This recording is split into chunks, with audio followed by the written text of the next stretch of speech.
Greetings from Hollywood, ladies and gentlemen. Tonight we're honored to have two of the finest artists of stage and screen. They both distinguished themselves in highly dramatic roles. But in tonight's play, Holy Matrimony, we're presenting Charles Laughton and Fay Bainter in a gay comedy from the 20th Century Fox studio. A romantic adventure which develops when a wealthy and famous artist decides to assume the identity of his own valet. Now, Act One of Holy Matrimony, starring Charles Laughton as Priam Farrell and Fay Bainter as Alice. This is the curious and incredible story of one of England's greatest painters, Mr. Priam Farrell. And while I had never met Mr. Farrell, it had been my honor as an art dealer to represent him for many years. Mr. Farrell shunned society. Dreading acclaim and publicity, he was making his home in the year 1905 on a tiny tropical island somewhere off the coast of New Zealand. His only companion was his valet, Henry Leake. The day came, however, when I dispatched an urgent message that he return at once to London. You are going to read the letter, Mr. Farrell, or shall I just drop it into the sea? I assume you've already read it. Yes, sir. I steamed it open over the tea kettle. Why don't you bother? Don't you find my letters dreadfully dull? Frightfully so, sir. But your position is somewhat different from mine, sir. You delight in this isolation, while I'm a most sociable character. Our existence in these suburbs of civilization, with only yourself and a few anteaters for company, is one that I've never been able to accept wholeheartedly. Come along now, Lee. Give it a fair chance. 25 years, sir? Not really. Has it been as long as that? Asia, Africa, America, Patagonia, and now the Antipodes. 25 glorious years of peace and solitude. And yet, Lee, under certain circumstances, I shouldn't mind seeing London again. In view of this letter, sir, that is a most fortunate observation.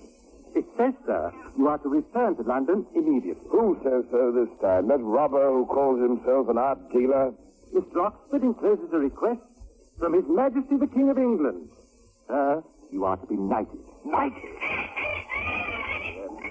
That's absurd. I deplore crowds and ceremony. I couldn't possibly face such an ordeal. Drop him a note, Cleek. Thank him, of course, the honor and all that, under the circumstances, etc. Refuse knighthood, sir? That just isn't done. Not even by you. This is most annoying. According to Mr. Oxford, there is a steamship leaving Auckland on April the 17th. Oh, you may start packing, Leek. What a miserable mess. I received a cable from Mr. Farrell from Auckland. Swearing me to secrecy, he ordered me to lease suitable lodgings in London and to advise him accordingly. Under no conditions was I to tell anyone of his arrival or whereabouts, nor would I be permitted to meet him.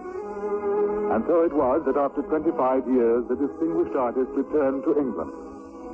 His arrival, however, was marked by tragedy. Henry Leake, his valet, was taken gravely ill. Oh, come along now, Leek. A day or two in bed, you'll be as nimble as ever. You'll stop groaning and go to sleep. It's pneumonia, isn't it, sir? I heard what he said. That doctor you found. Oh, the chap's a perfect wizard. You'll have me cured in no time. I'm frightfully sorry, sir. Doing this to you on the very eve of your being knighted. Not you, Leek. Much to remind me. Mr. Farrell, I'm afraid I have a confession or two to make. Don't you be a fool. Never make a confession until you actually feel rigor mortis setting in. You might recover. I'm done for, sir. I know it. You're going to get well. I insist upon it. Now, if you don't put your mind to it, you could be out of here and off to late Titicaca tomorrow night. You make life sound so attractive, Mr. Farrell. But there are certain facts about me, sir, that you really should stop this ridiculous melodrama at once and sit up. I'll fetch you another drink of the best brandy. Now, whatever it was that Henry Leake was so anxious to confess, it remained a secret. But 10 hours later, the poor man was dead. Sometimes happens this way, you know. Acute double pneumonia over in a matter of hours. What'll I do without him, Doctor? I simply don't know. We've been together so long. There was no pain. He merely fell asleep. Thank heaven for that. Now, where will one find Mr. Farrell's relatives? What did you say? His relatives. They have to be notified. Mr. Fowle's relatives. Yes, of course, Mr. Fowle's relatives. Hadn't he any? Only a distant cousin, I believe, Fenwick Duncan, a solicitor. They haven't seen each other since they were boys. Do you know his address? Temple Inn, I believe. I take it you were Mr. Fowle's valet? Yes, sir. Here's the first name, please. Priam. Priam Fowle? The painter? The one who is to be knighted tomorrow? By Jove, my wife won't be half thrilled over this. She's passionately fond of art and all that muck. Is she indeed? Pity I couldn't have pulled him through. I might have persuaded him to come to one of her teas. They'd have had a high old time together. Dotty, wasn't he? Dotty. Cracked a bit. Priam Fowle was universally regarded as one of the soundest men of this or any other generation. Well, didn't I read somewhere that he ran away from England years ago to marry a Fiji witch or something? Far more likely, sir, that he ran away from England to escape your wife. Great Scott, did he know Maybelle? Speak, sir, in hyperbole. Oh, naturally. No hard feelings, huh? Oh, no, not at all. Oh, well, I'll attend to all the formalities, death certificate, registrar, etc. Well, good day, Mr. Oh, there's a letter under the door. Mr. Henry Leake, it says. This must be for you. Oh, thank you again, sir. Not at all. Not at all. The letter had been posted in the suburbs, in Putney. The handwriting was obviously a woman's. Mr. Fowle opened the envelope and read the contents. Dear Mr. Leake, I think the photograph you sent me is most gentlemanly, so I enclose one of mine. I am glad your gentleman has decided to come back from abroad, and I shall be pleased to meet him. You suggest. How about outside the Empire Music Hall on Saturday evening? In case my photograph is too flattering, I shall wear red roses in my hat. Yours sincerely, Alice Challis. P.S. I am a widow of 10 years standing. P.S. There are always a lot of dark spots in the Empire. I have no doubt you will be able to, gentlemen, should. Excuse me. I merely mention it just in case.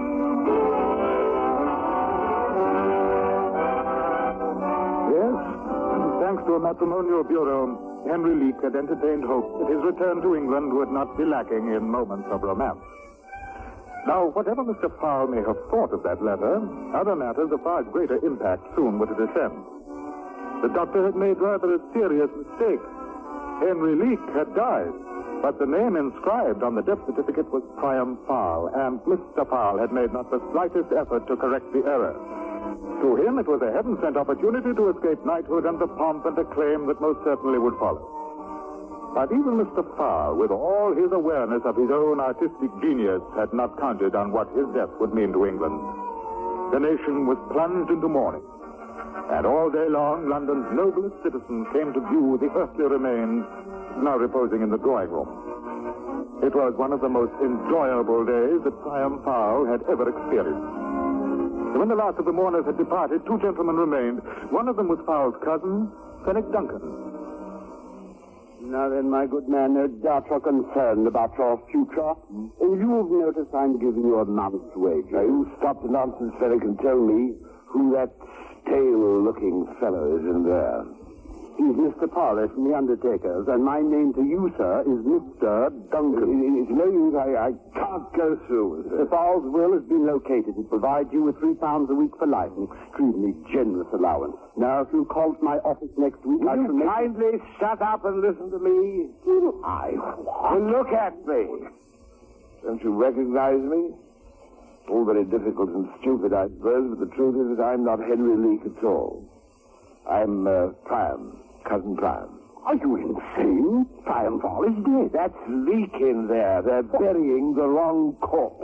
You know, it was rather amusing at first, the doctor's ridiculous mistake, and almost as they're making such a fuss about the Mr. Parley, what is he talking about? Obviously, the man's suffering from shock. Oh, he was with Cousin Priam for years. The tragedy's unbalanced. I'll go for a doctor. And while you're about it, you might look up that art dealer, Clive Oxford. Tell Oxford that I'm... Idiot. Don't you realize Mr. Oxford being summoned to Westminster Abbey to assist with the arrangements? What arrangements? His Majesty has ordered that the remains of my departed cousin shall lie forever in the hallowed company. Call it off at once. You hear me, Fenwick? I at once Henry Leake was an excellent valet, but they can't put him in Westminster Abbey. Not in my corner, they can't. I'm warning you, Leake. One more outburst. I told you the doctor made a mistake, all right. I should have stopped it. It was Westminster Abbey. Yes, of course. Now, why don't you sit down, eh? I think there's some port wine in the pantry. Have some, my good fellow. Oh, Parley, forget the doctor. Get a policeman. This man's unhinged. Fenwick, you miserable bird-brain, can't you understand? Take your hands off me. I'm warning you, Leake. I'll sell my life dearly. Parley, for heaven's sake, get the policeman. Triumphal had had quite enough. He booted his cousin, ran out the back door, and disappeared. If his own flesh wouldn't listen to him, well, let them bury Henry Leake in Westminster Abbey. 3 days later, the services were conducted, and since it was his own funeral, Triumphal had an understandable desire to attend. Mr. File, however, had no invitation. No. What's all this about? It's him, Sergeant. He threatened to assault me for not allowing him to enter the Abbey. Well, what about it? You got a ticket, Dan? What did you call me? I said, have you got a ticket for the funeral? No, since when does a guest of honor have to have... Drunk, if you ask me. Who asked you? Have you no shame? Don't you realize what's going on in there? Yeah, you. Let's have a smell of your breath. I am not drunk, nor have I the slightest intention of allowing you the privilege of smelling my breath. What's your name? My name. You have one, haven't you? No.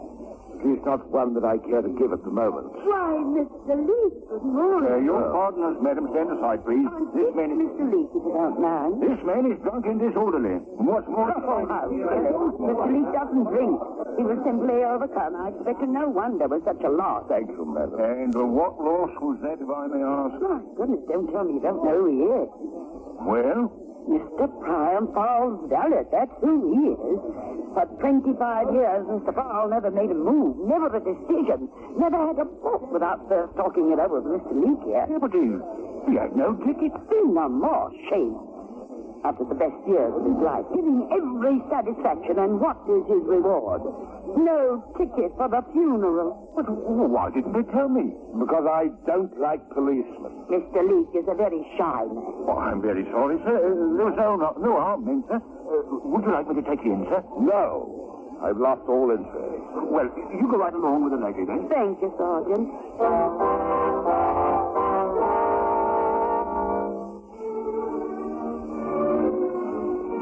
Really, Mr. Leake, I do hope you don't think I felt this was necessary. Luncheon, I mean, and in such expensive restaurant. Oh, nonsense, Mrs. Chalice, nonsense. Have you found something that you like on the menu? French. May I take your order, madame? I think I'll have some of this. That, madam, is the name of the selection the orchestra is playing. Not much nourishment in that. Will you order for me, Mr. Leake? Anything at all? Well, let's start with hors d'oeuvre. Then we better have... waiter! You'll be back. I suppose I insulted him. Just look at these prices. Well? Are you sure you can afford it? Oh, yes, of course. Did they give you your money? My money? Oh, you're entitled to it, you know, no matter what happens. Oh, yes, I was provided for in the will. Well, it doesn't matter. I simply don't want you to be extravagant for my sake. There's no call for it. I'm just as I am, just as you see me now. And no amount of foolish spending would affect me one way or the other. You understand, don't you? Yes, of course I do. Would you be good enough to tell me now how you recognized me? Oh, very easily. You're exactly like your photograph. I am. Oh, I knew you at once. For the beard, of course. And also your shyness. I have a photograph right here in my purse. See? But this photograph is... The two of you, yes. You and poor Mr. Fall together. Oh, yes, I see. I see I wrote an inscription. Don't you remember writing it? Oh, of course I do. Of course. I and my gentleman, expectantly yours, Henry. I think it's very good of you. You're a very imposing figure, you know. Almost dashing, one might say. Am I indeed? Waiter, come here at once. Waiter, Mr. Leake is speaking to you.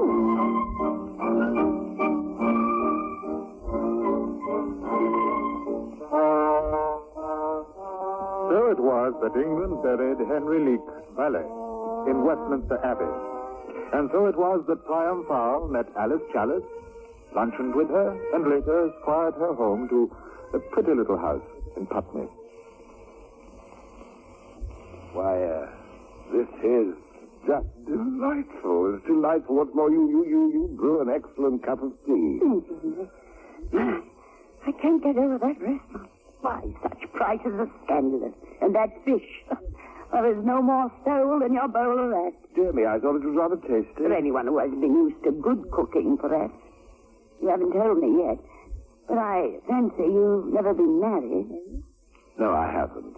You've always lived like this, just traveling about with a home and nobody take care of you properly? Oh, one gets accustomed to it. Yes, I can understand that. No responsibilities. I can understand that, too. But I do feel sorry for you all these years. Tell me about Mr. Fall. Well, the truth of the matter is that Priam Fall, for all his magnificent talents, was not a happy man. I suppose not, poor soul. All he wanted, actually, was to paint and to be left alone, but that didn't seem to be possible in London, and he loved London very deeply. For instance, Priam Fall, God rest his great tormented soul, would never have been allowed to enjoy such a day as this. A painter, my dear Alice, is essentially a simple fellow, a workman, and he should live as such, enjoying the frugal wages, the coarse comforts, and the humble pleasures of the honest craftsman. It was Priam Fall would have loved this. It all just goes to show. What is it all going to show? Why, they all said if I wrote a matrimonial bureau, I'd be cheated. I beg your... Oh, yes, the matrimonial bureau, yes, of course. But I'm like you. If you want to get married, it's no use pretending you don't. There's no shame in wanting to get married. It's sensible and it's normal. And in such a case, a matrimonial bureau is a good and useful institution. Well, if you were to ask me, I don't have to ask. Why? You thought so too, evidently. And so do I. And I'm sure if anything comes of this, I'll pay the fee with the greatest of pleasure. What about you? You are a most unusual woman. Really, you are a most unusual woman. I said, what about you, Henry? The fee? The greatest of pleasure.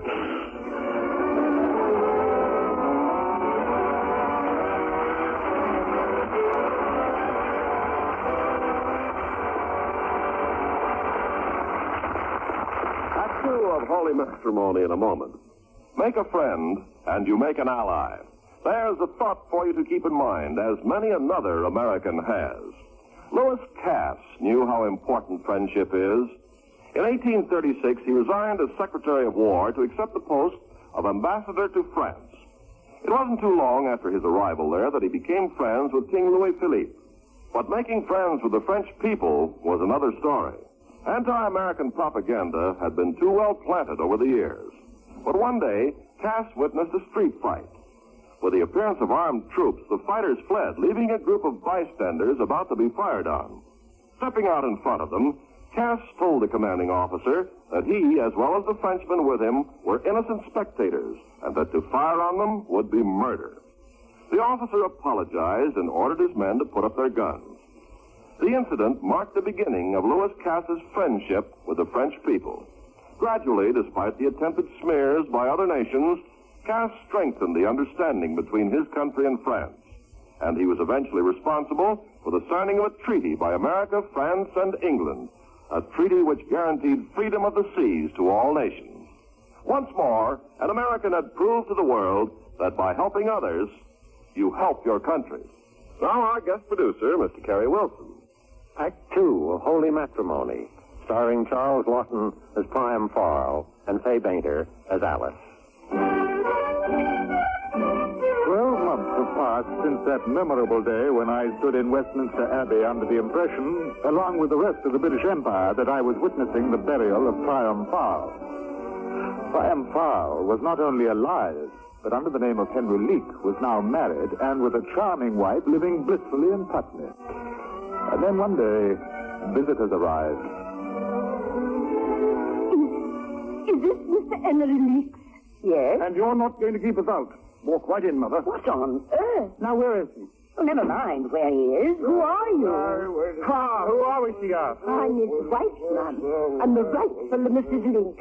And Harry and Martin here are Henry's sons. Did you have a nice stroll, sweetie? Oh, excellent, dear. We have visitors, Henry. Visitors? Old friends of yours, they say. Well, don't you recognize her? Anne-Marie. I'm afraid that you have the advantage, madam. 30 years. 30 years does make a change in one's appearance. She says she's your wife, dear. And these young gentlemen are your two sons. Great heavens! That's impossible. It's the beard, of course. And you are heavier, Henry.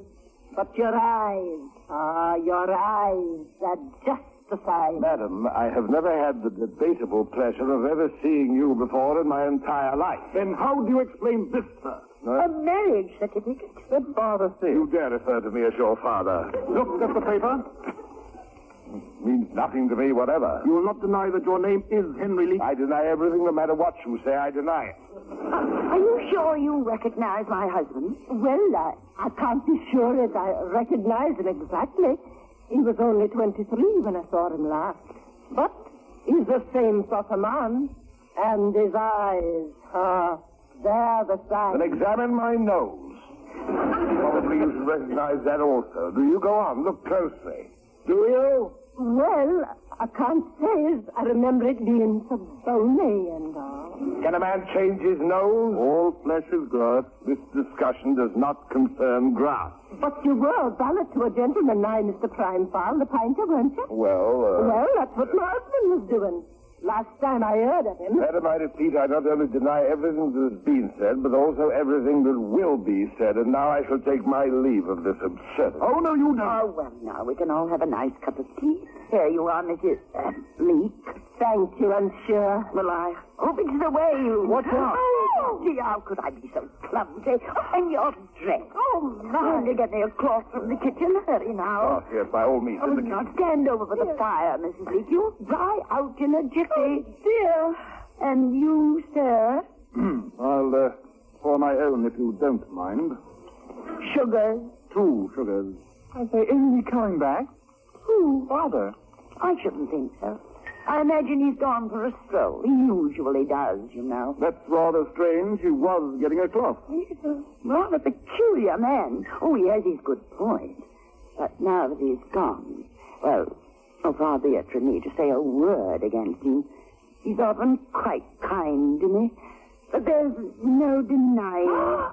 You mean that he... Once he twisted my arm terribly. And one morning, snatched the hot iron off of my hand. And he was... Please, I know all that you can tell me. I know because I've been through it. And he's not changed in all these years. You know, sometimes I don't think he's quite right in the head. I seldom get up in the morning without thinking that, well, perhaps today you'll have to be taken off. Taken off? To the asylum? Oh, I am sorry for you young men. Sorry? Hey, if you're his son, it's the same blood. Oh? I should watch myself very carefully if I were you. Oh. You want him back, of course, because you have first claim on him. Yes, of course. Yes, you can make him see his duty. You're quite welcome to him. The fact remains he should be prosecuted for bigamy. Oh, by all means. Although, you are students, are you? We're both honor students at a seminar. A seminar? Oh, I don't suppose it would matter, or would it? A father imprisoned for bigamy? Let's get out of here. Come along, Mother. We're going home. It's all right, Henry. You can come in now. Alice, I give you my word of honor. I never saw that woman before in all my life. Of course not, and I don't blame you for a Darling, second. don't you believe me? Of course, dear. Only I hope there won't be many more of them. Great Scott. So do I. That was the last of Mrs. Leake and her two strapping offspring. But Priam Fowl now had a rather good idea of what Henry Leake had been so anxious to confess to him. Well, another calm and happy year rolled by, and then Alice received a letter in the mail. I wish you'd look at this, Henry. It's a business letter, dear. What? Cahoon's Brewery Company? That's where I have my money, love. Dear shareholder, owing to a lamentable temperance wave which has been sweeping the country, Cahoon's Brewery Company is unable to declare its customary annual dividend on ordinary shares. Well, it simply means they're not declaring a dividend. Oh, that's out of the question. I have to have my dividend by May, too. This is terrible. How on earth can a brewery have financial trouble?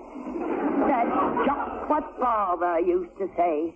Put your faith in an Englishman's thirst.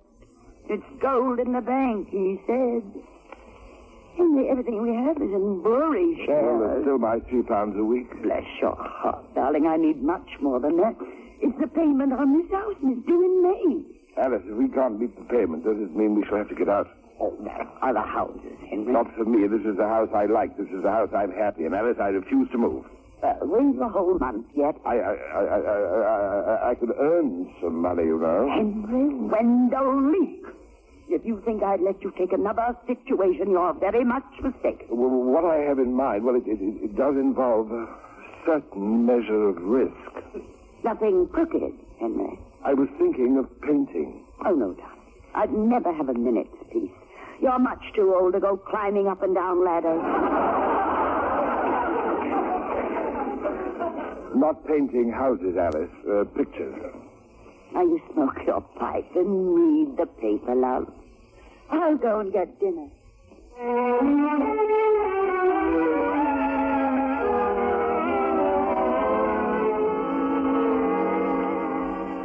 You've carefully touched your breakfast. Don't you feel well? There's nothing wrong with my health, Alice, save the normal ravages of time, sin, and a petrified liver. The point is that I have to tell you something. Alice, my name is not Henry Leake. Oh, it isn't. But what does it matter as long as you haven't committed a murder or anything? My real name is Priam Fowl. Oh. Wasn't that your gentleman's name? Alice, listen to me carefully, dear. When Henry Leake died, the doctor made a mistake, and I didn't correct him, well, because I didn't want to be Priam Fowl anymore. In fact, I was downright sick of being Priam Fowl, and I tell you this so you'll understand when I say that I can paint and make a little money, that I'm not being altogether balmy. Then Henry Leake is buried in Westminster Abbey. That is a somewhat quaint fact, my angel. And you've never said a word about this to anyone? Not to anyone who'd listen. Now, it was sweet of you to tell me all about it, and I understand the whole thing. But you know what I'd do if I were you? I'm not a loony, if that's what you've got in your mind. If I were you, I would never again mention a word of this to anyone. I just forget it. But it's the truth. And above all, you must stop worrying about this. Not at all, Alice. I'll prove it to you. I'm not questioning it. All I'm saying is that it doesn't matter. No, I refuse to live the rest of my days as foolish Phil the village idiot. But, Henry... I have incontrovertible evidence of my true identity. Alice, you and I are going up to the attic. But what's in the attic? Not another word till you see for yourself. Come along. Well, my goodness. Will you just look at this attic? Paintings all over the place. I have a confession, sweetheart. I can't live unless I paint ever since we've been married. You sneaked up here and had your little fun. Well, not always up here. In and about town, anywhere I could find something that I wanted to put on canvas. How does this one strike you? It's just lovely. What is it? What is it? Why, it's Putney Bridge. Isn't it? It is. On rather a peculiar day, I imagine. Oh, but it's very nice, Henry. Very nice indeed. Thank you. And it's a pity you didn't put an omnibus on the bridge. But there is an omnibus on the bridge. There is? Oh. There. It stopped, I suppose. Yes, dead still. But it's very nice in there. I suppose you learned from your gentleman, Mr. Powell. Alice, would it surprise you to know that this canvas is worth at the very least £1,000? Yes. And, my love, don't you realize that you can get real pictures of lakes and even mountains by real artists for £2 apiece at the frame maker? £2, dash it, Alice. I've got 2,000 of things, not nearly as good as this one. Darling, I don't want you to worry like this. We'll get the money somehow. Please, please, don't worry. And no matter what happens, I'll always take care of you, no matter what. No, thank you, my sweet dear. Come on, and get your hat and coat. And I'll never let them take you away. We're going to the frame makers, and I'm going to prove this to you once and for all.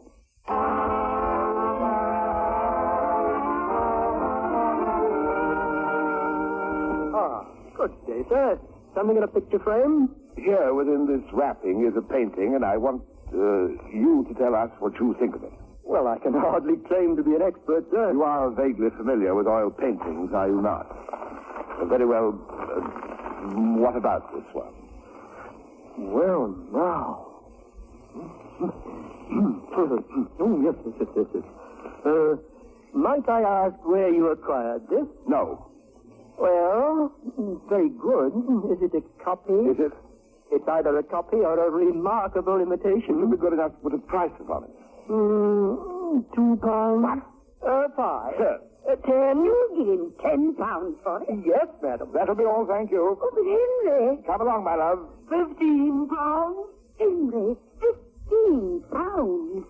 Do you suppose he's crazy? Mad as a March hare. In the weeks that followed, Alice spent many troubled moments up in the attic. She studied the paintings with the utmost charity, but it was no use. Alice simply could not understand how a man in his right mind would offer £15 for anything so amateurish. But £15 was £15, so unknown to her husband, Alice began selling his paintings to the frame maker. In turn, he sold them to me. But then developed an unhappy situation that left me no alternative but to visit the artist in his home in Putney. I will tell you again, Mr. Oxford, I haven't the slightest idea what you're talking about. Well, then, suppose you look at this painting I brought along. It's called The Bridge in Putney. Now, in my opinion, it's one of the finest files in existence. Well? It is a masterpiece, of course. Mm-hmm. I've been offered £5,000 for it. What did you pay for it? £20. Now, if I may be seated, Mr. Leek, I'll attempt to explain my rather peculiar difficulties. Some time ago, a man named Storley, a frame maker here in Putney, came to me with a painting which I recognized at once as the work of Priam Fowle. What kind, of course? No. But Priam Fowle could not put brush to canvas without signing it indelibly with his genius, and so, of course, I bought it for £20. How much did you sell that one for? £2,000. Altogether, I bought some 30 files from the frame maker, for which I have received a total of about £60,000. Art, I see, is a very profitable business for the dealer. In this case, it can also be very profitable for the artist. And now that I have found him, I shall be delighted to give him his share. Shall we say £30,000? In other words, you've been caught. Splendid. Well, there is a pending legal action, yes. Lady Vale, who bought most of the paintings, has just discovered that some of them have been painted since 1905. That's the year that you're supposed to have died. She's charging me with fraud. Excellent. I hope she wins. This is not... No time for levity, Mr. Powell. Leek, if you please. Henry Wadsworth Leek. Sir, I have no intention whatever of being destroyed through some fantastic error in Westminster Abbey. Whoever it was buried, it was not Priam Fowle. You dare question the Abbey? I would question the Crown before seeing my business ruined. How long, may I ask, have you been suffering this odd delusion? Oh, so far as the paintings are concerned, I have never been deluded. Mr. Oxford, I can scarcely find words to express my unbounded delight in your misfortune. You have swindled your customers, the frame maker and the artist who painted the pictures. Worst of all, you have swindled the memory of that magnificent genius who lies today in England's Valhalla. For that, I can never forgive you. You're not going to deny that you are Priam Farr. Do you know? But if you think I'm going to admit it to anyone else and surrender my peace and happiness merely to save your wretched hide and bank book, you're greatly mistaken. For in my opinion, sir, you're a double-dyed, triple-plated rogue and scoundrel, and I wouldn't lift one finger to save you from flying in perdition for the remainder of eternity. Good day to you, sir. No, please. Mr. Farr. Leek, sir. Henry Greenleaf Leek.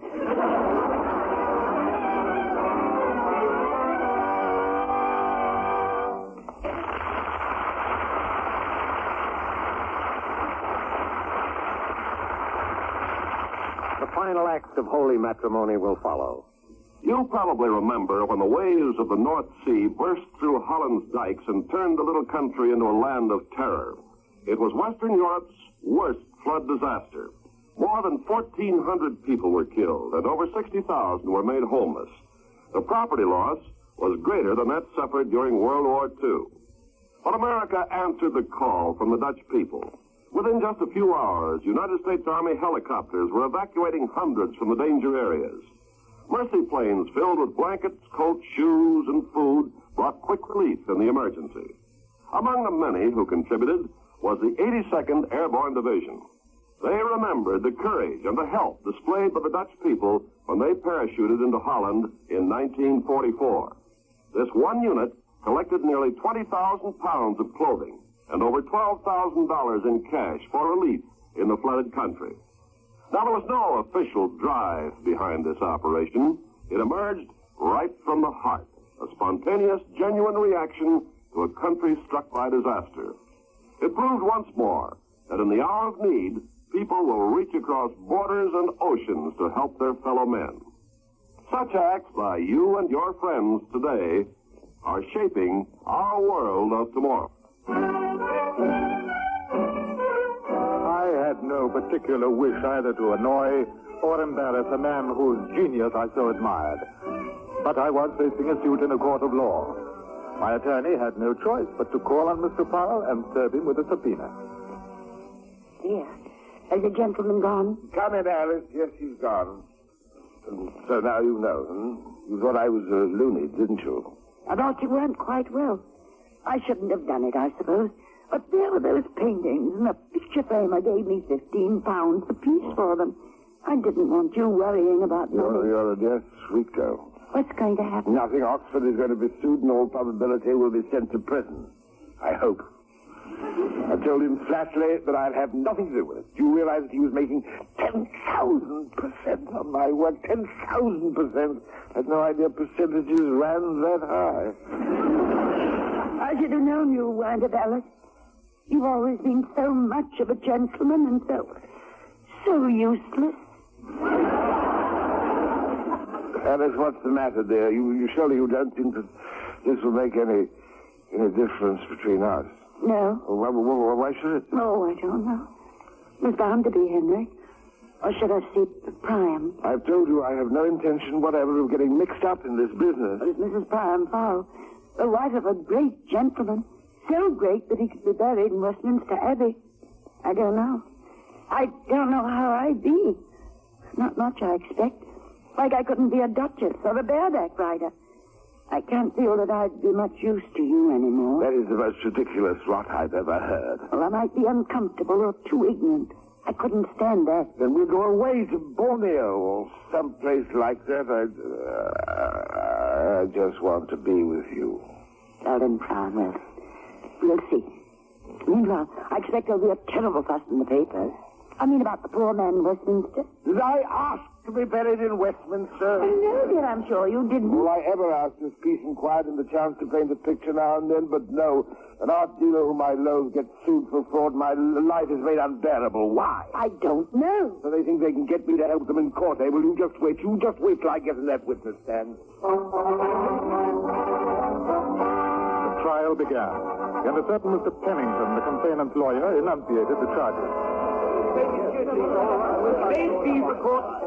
This is an action brought by Lady Vale to recover the sum of £42,000 paid by her to Mr. Clive Oxford for 21 paintings fraudulently represented to her as the work of the late Priam Farr, whose remains lie today in the hallowed halls of Westminster Abbey.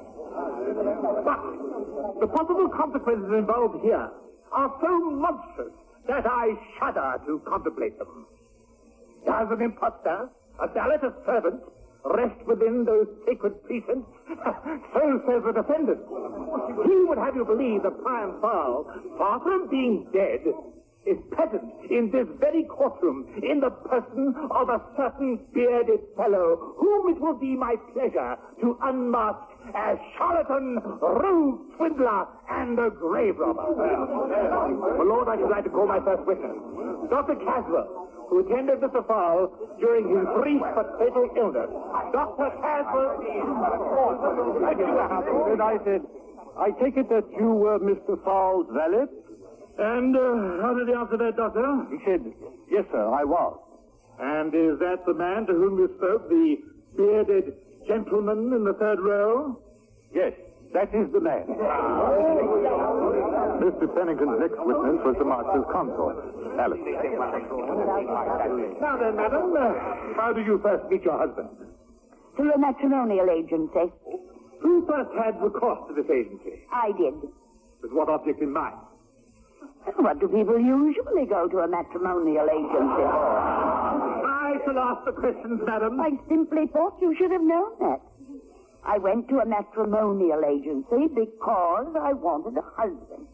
How's that? Do you think that was quite a nice thing to do? What do you mean by nice? Well, womanly, if you prefer. And do you think that asking a rude and unnecessary question is the gentlemanly thing to do? Under what name did this man write you? Leek. Under what name did he marry you? Leek. Under what name have you lived with him since that marriage? Leek. Then, in your opinion, what is his name? I can't tell you. You mean you don't know? Certainly I know. You refuse to say. That's it. My lord! Madam, may I ask why you refuse to answer? Politeness, I should say. Indeed. My lord, I feel that it would be a bit impudent of me to say who my husband is when the whole object of this trial is to decide that for me. The next witness was Priam Fal's cousin, Fenwick Duncan. Now then, Mr. Duncan, you definitely recognize the man in the coffin, the man they interred in Westminster Abbey, as your cousin. Definitely. That is all, my lord. The opposition may examine the witness. Mr. Duncan, you were not on very good terms with the late Mr. Fal, were you? We had one little tiff, sir. How long did that tiff endure, sir? About 45 years, I believe. Do you remember the occasion for this little disagreement? As rather small boys, we had a fight over a plum cake. With what result, please? He loosened one of my teeth. And what did you do to him? Well, if you will pardon me, my lord, I tore off some of his clothes. You remember all this after 45 years? Oh, very well. I even remember... well, you even remember what? I'm not sure that I care to say it in Nick's company, sir.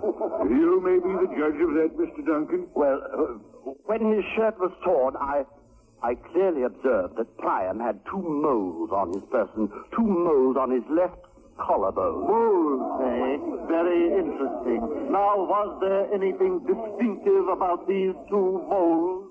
Oh, no, just moles, I should say. Plain, everyday sort of moles. That is all, Mr. Duncan. My lord, I should like to call Mr. Priam Fal to the witness stand. Mr. Priam Fal, if you please. Along, dear, and be polite. I haven't the slightest intention of being polite. I hate the law. And now that you have sworn to tell the truth and nothing but the truth, please state your name. Priam Fal. Are you sure it isn't Henry Leek? Very well, then it's Henry Leek. Which is it? Either. Well, what are you known as? Both. Mr. Leek, Fal is the correct name, my lord. Very well, then, Mr. Fal. Aren't you interested in the just and equitable solution of this action? I can't honestly say that I am, my lord. But you're under oath. Exactly. Therefore, if I so much as hinted that I cared tuppence what happened to any of these miserable money changes, I should be guilty of the most outrageous perjury. Oh, very well, my dear. Does anyone else wish to ask me something? I most certainly do. Oh. Mr. Fenwick Duncan has testified that as a small boy, he fought with his cousin Priam. You would, of course, remember that. I fought with Fenwick many times, utterly defeating him on each occasion. Do you also recall his discovery of 2 small moles on your body? Do you possess any such moles, Mr. Leek? I do. You do? Well, Here, on my left shoulder. then, of course, you'll be good enough to show them to the court. No, I will not. You refuse? Precisely. You understand, of course, the jury will draw its own conclusions from such a statement. Naturally. Perhaps you prefer to show them just to Mr. Pennington and to me. No, I would prefer not to do that either. Mr. Farrell, don't you think just the 4 of us might retire to my private room? No, my lord, but thank you very much, sir. Well, then, let your collar down a bit. Can't you do that much? Not an inch. Might I ask the reason for this obstinate attitude? My lord, I have testified under oath that my body is afflicted with the moles described, and that, I believe, should be sufficient, since no sane man would claim moles if he didn't have moles. But, my dear sir, under the circumstances... My lord, it happens in this particular instance that the moles are situated in a relatively decorous precinct of my anatomy. But supposing that they were not so favorably located, would I still be importuned to unclothe myself publicly if the moles were... We have heard enough for today. This court's adjourned until 10 o'clock tomorrow morning.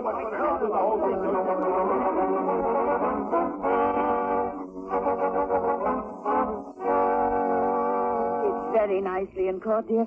And thank you for being so polite. It isn't any use, you know. You mean tomorrow? What can they do tomorrow? They'll call you back and simply ask you if I've got the moles. And if I tell them... The case is over. It's goodbye to Putney, to peace and quietness and happiness. Goodbye to everything. Goodbye to me. Alice, I forbid you to even harbor such a thought with alone voices. It's all right, darling. I think I know now just what to do.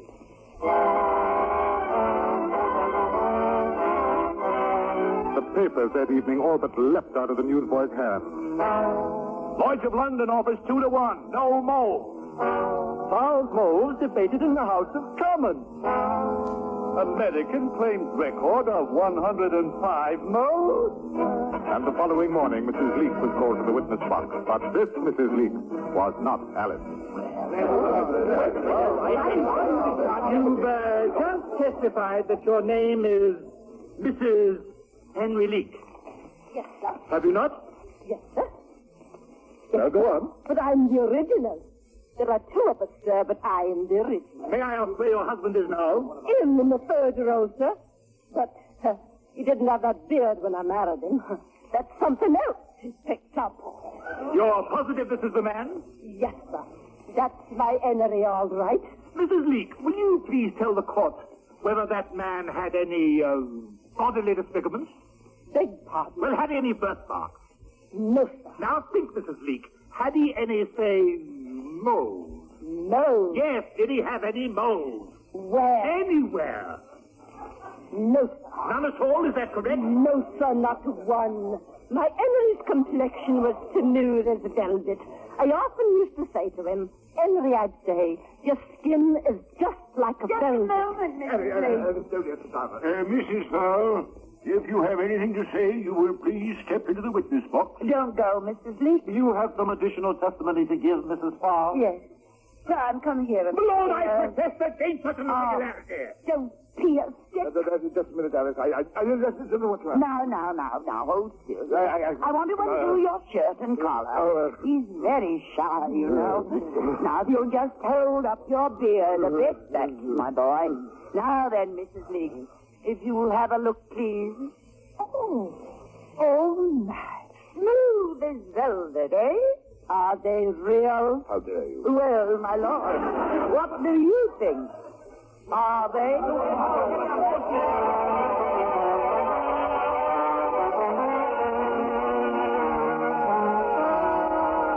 The trial collapsed. My client, Lady Vale, withdrew her suit and went home to cherish her 21 genuine and original pearls. And in Westminster Abbey, certain alterations occurred whereby the earthly remains of Henry Leake were removed to less auspicious but more appropriate surroundings. As for Priam Farl and Alice, well, they disappeared. Simply disappeared. Oh, once in a while I get a sweet note from Alice along with 5 or 6 more paintings. The address is a tiny island somewhere off the coast of New Zealand. All right, waiting at the church, waiting at the church, waiting at the church. Luncheon, dear. Not a moment too soon. How's it going, the new painting? So it's just another masterpiece as usual.